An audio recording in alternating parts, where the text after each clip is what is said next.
രാവിലെ അമ്പലത്തിൽ പോണ്ടേ? പ്രണവേ, നമുക്ക് നാളെ പിടിപ്പത് പണിയുണ്ട്. പിറന്നാൾ ഫംഗ്ഷന് ഗസ്റ്റുകളൊക്കെ വരുന്നത്. ഡെക്കറേഷനും കേക്ക് അറേഞ്ച് ചെയ്യലും ഫുഡിന്റെ ഏർപ്പാടും ഒക്കെ നമ്മളല്ലേ ഏറ്റിരിക്കുന്നത്. എനിക്കെന്തോ ആകെ ഒരു വല്ലായ്മ തോന്നുന്നു. എന്തൊക്കെയോ പ്രശ്നങ്ങൾ സംഭവിക്കാൻ പോകുന്ന പോലെ. നീ ഒന്ന് സമാധാനപ്പെട. ആകാശം ഇടിഞ്ഞു വീണാലും താഴേക്കല്ലേ വരൂ. നീ വാ, നമുക്ക് പോയി രണ്ടെണ്ണം അടിച്ചിട്ട് ഭക്ഷണം കഴിക്കാം. നോക്ക് ശിവാനി, പ്രണവിന്റെ മനസ്സിൽ ചില സംശയങ്ങൾ വീണു തുടങ്ങിയിട്ടുണ്ട്. അത് ഞങ്ങളുടെ നേർക്ക് തിരിയാതെ നോക്കേണ്ടത് നിന്റെ ഉത്തരവാദിത്വമാണ്. ഞങ്ങളാണ് പ്രണവിനെ പിടിച്ചുകൊണ്ട് പോയതെന്നെങ്ങാനും പ്രണവ് അറിഞ്ഞാലുണ്ടല്ലോ, പ്രണവ് നേരെ ഈശ്വരമംഗലത്തേക്ക് പോവും. അതോടെ വഴിയാധാര ആകാൻ പോകുന്നത് നിന്റെ ജീവിതമായിരിക്കും. ഒന്നുമില്ല ആന്റി, പ്രണവ് ഒന്നും അറിയാതെ ഞാൻ നോക്കിക്കോളാം. എന്നാ വാ.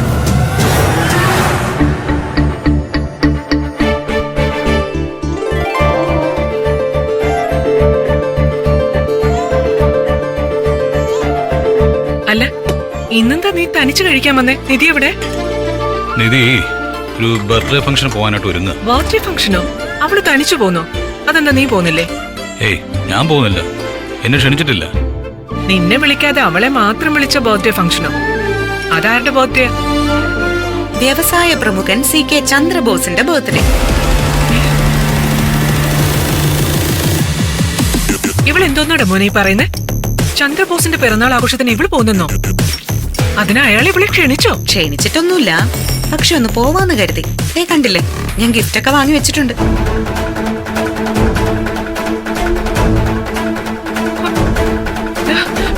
എടേ, ഇവള് പറയുന്നത് വല്ലതും നീ കേൾക്കുന്നുണ്ടോ? എന്തോന്നാടെ ഇതൊക്കെ? എനിക്കൊന്നും മനസ്സിലാവുന്നില്ല. നിധിയുടെ ഓരോരോ ആഗ്രഹങ്ങളല്ലേ അമ്മേ. പോകണ്ടെന്ന് ഞാൻ പറഞ്ഞതാ. അപ്പൊ ഒരേ വാശി പോകണമെന്ന്. എന്നാ പിന്നെ ആയിക്കോട്ടെന്ന് ഞാനും കരുതി. അങ്ങനെ ഒരുത്തന്റെ പിറന്നാൾ ഫംഗ്ഷനെ ഇവള് പോകാൻ പോകുന്നില്ല. നീ അനുവദിച്ചു എന്ന് കരുതി ഇവളങ്ങ് പോവോ? എങ്കിലതെനിക്കൊന്ന് കാണണല്ലോ. കണ്ടോ ഈശ്വരമംഗലത്ത് പാർവതിയമ്മയുടെ തനി സ്വരൂപം പുറത്തു വരുന്നത് കണ്ടോ ഗൗതം? എന്താ അമ്മ എന്താ കരുതിയേ? ഗൗതമിനെ വിളിക്കാതെ CKC എന്നെ മാത്രം പിറന്നാൾ ഫംഗ്ഷന് വിളിച്ചെന്നും അത് കേട്ട പാതി കേൾക്കാത്ത പാതി ഞാൻ ചാടി കയറി ആ ഫംഗ്ഷന് ഈ ഗിഫ്റ്റ് വാങ്ങി അങ്ങ് പോകാൻ തീരുമാനിച്ചു എന്നാണോ? എനിക്കൊന്നും മനസ്സിലാവുന്നില്ല. ഇതെല്ലാം നീയും കൂടെ അറിഞ്ഞോണ്ടുള്ള പരിപാടിയാണോ? ഏയ്, എനിക്കൊന്നും അറിയില്ല. ഈ പറയുന്നത് വെറുതെയാണമ്മ. ഈ പ്ലാനൊക്കെ ഞാൻ ഗൗതമിനോട് നേരത്തെ പറഞ്ഞതാ. പ്ലാനോ? എന്താ നിന്റെ പ്ലാൻ? പിറന്നാൾ ഫംഗ്ഷൻ എന്ന് പറഞ്ഞ് നീ ഇതിപ്പോ എങ്ങോട്ടാ പോകുന്നേ? പറഞ്ഞത് സത്യം തന്നെയാ. ഞാൻ പോകുന്നത് സാക്ഷാൽ ചന്ദ്രബോസിന്റെ വീട്ടിലേക്ക് തന്നെയാ. അമ്മയും മറന്നു കാണാൻ വഴിയില്ല. ദിവസം CKCയുടെയും ജ്യോതിർമയുടെയും വെഡിങ് ഡേ സെലിബ്രേഷനിൽ നിന്നും പ്രണവിനെ വിളിച്ചോണ്ട് വരാനായി ഞാനും ഗൗതവും ആ വീട്ടിലേക്ക് പോയത് അമ്മയ്ക്ക് ഓർമ്മയുണ്ടോ?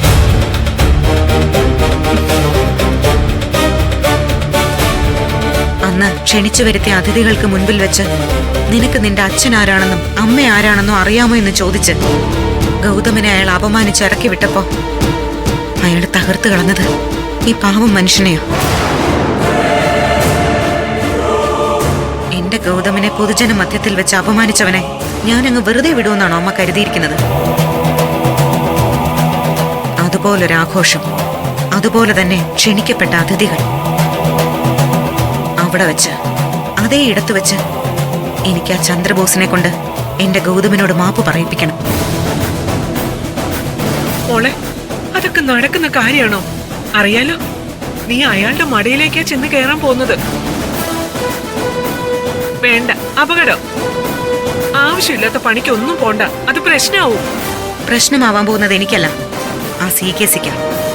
ജീവിച്ചിരിക്കുന്നിടത്തോളം കാലം CKC ഇന്നത്തെ പിറന്നാൾ മറക്കില്ലമ്മേ. അമ്മാതിരി ഒരു മുറിവായിരിക്കും ഞാൻ CKCയുടെയും ജ്യോതിർമയുടെയും മനസ്സിൽ ഏൽപ്പിക്കാൻ പോകുന്നത്. എടാ മോനെ, എനിക്കെന്തോ വല്ലാത്ത പേടി തോന്നുക. ഇവിടെ തനിച്ചു വിടല്ലേ, നീയും കൂടെ ചെല്ല്. ഞാൻ ചെല്ലാന്ന് പറഞ്ഞല്ലേ, അപ്പൊ എന്നെ കൊണ്ടുപോയില്ലാന്ന് ഒരേ വാശി. ഗൗതവും ആ ഫംഗ്ഷനിലേക്ക് വരും.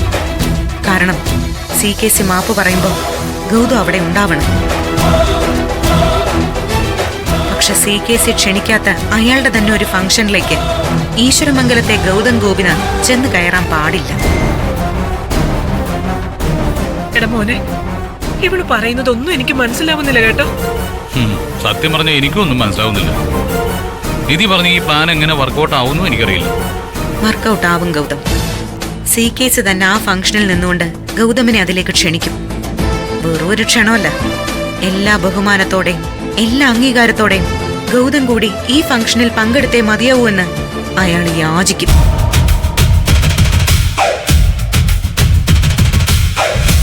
അയാളെ എന്റെ വരുതിയിൽ നിർത്താനുള്ള ആയുധവുമായിട്ട് തന്നെയാണ് ഞാൻ അങ്ങോട്ട് പോകുന്നത്. നീ എന്തൊക്കെ പറഞ്ഞാലും എന്റെ മനസ്സമാധാനം പോയി കിട്ടി. എനിക്ക് നല്ല പേടിയുണ്ട് മോളെ. നീ തനിച്ചങ്ങോട്ട് ചെന്നാ അയാൾ നിന്നെ ഉപദ്രവിക്കാനും മടിക്കില്ല. എന്നെയോ ഉപദ്രവിക്കാനോ? തൊടില്ല എന്നെ അയാള്. കാരണം ഞാനേ ഗൗതം ഗോപിനാഥിന്റെ ഭാര്യ.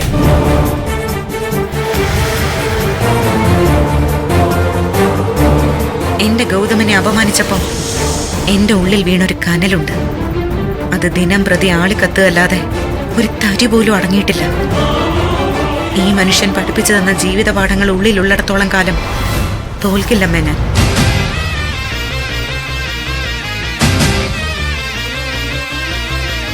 ഒരുങ്ങി റെഡിയായിരുന്നു ഗൗതം. CKC വിളിക്കും, യാചിക്കും. ഗൗതം ആ ഫംഗ്ഷനിൽ പങ്കെടുത്തേ മതിയാവൂ എന്ന് കെഞ്ചും. വരണം, അയാൾ പരസ്യമായി മാപ്പ് പറയുന്നത് കേൾക്കാൻ.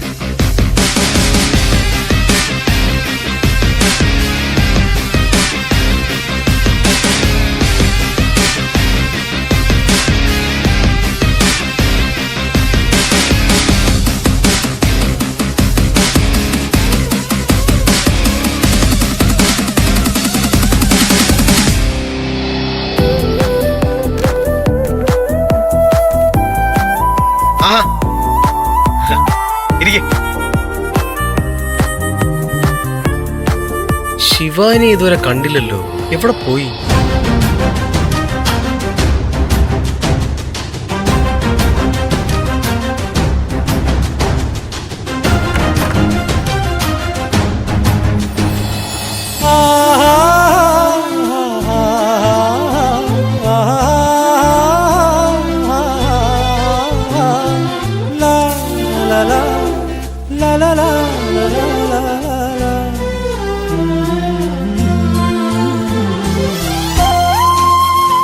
ശിവാനി,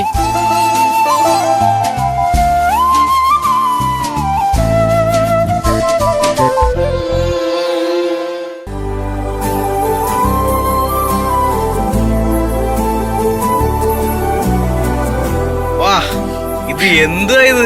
കാവിലെ ഭഗവതി നേരിട്ട് വന്ന് നിൽക്കുന്ന. ആഹാ, കളിയാക്കിയതാണല്ലേ. കളിയാക്കിയതല്ല ശിവാനി, ഇന്നത്തെ ബർത്ത്ഡേ ഫംഗ്ഷനിൽ ഹൈലൈറ്റ് ആവാൻ പോകുന്ന നീയാ.